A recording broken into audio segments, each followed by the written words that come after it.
America's most spectacular private house should not exist, and yet it does. Hidden on a wooded hill in western North Carolina, far from Wall Street and Hollywood, Biltmore Estate rises like a European fantasy dropped into the Appalachian Mountains.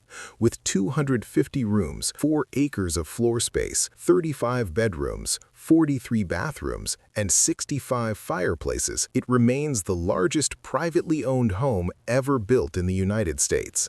Adjusted for inflation, its construction cost exceeded $200 million, a figure that modern billionaires could afford, yet none have dared to replicate.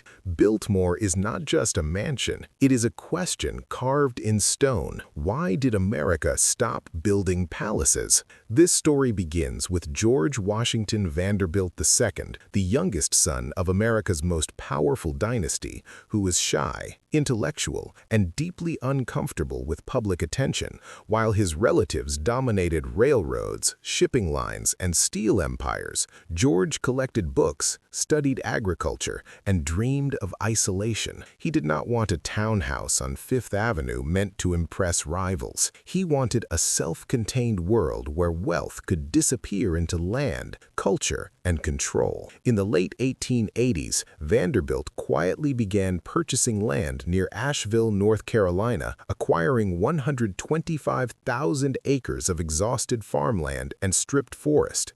The soil was ruined, the local economy depressed, and the terrain unforgiving. To the outside world, it looked like a reckless indulgence. To Vanderbilt, it was the raw material for something America had never seen, a private kingdom built not for show, but for permanence. Construction of Biltmore began in 1889, an act of industrial obsession disguised as art, with architect Richard Morris Hunt designing a French Renaissance chateau and landscape architect Frederick Law Olmsted reshaping the surrounding land. For 6 years, the project consumed men, machines, and money at a scale previously reserved for railroads and cities.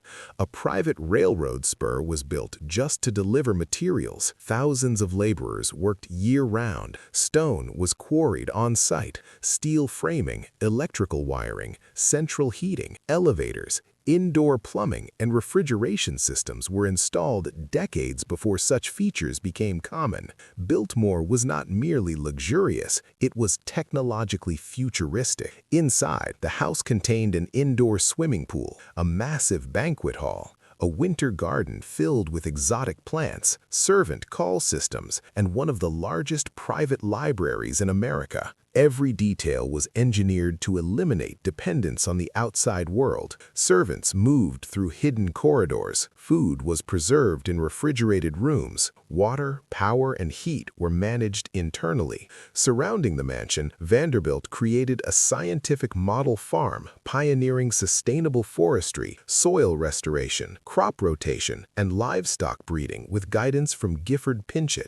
Biltmore opened in 1895 at precisely the wrong moment as public anger toward concentrated wealth intensified. Journalists exposed corruption, and reformers demanded accountability. Federal income and estate taxes, rising property costs, and labor reforms made maintaining massive homes financially unsustainable, while public opinion shifted from admiration to resentment.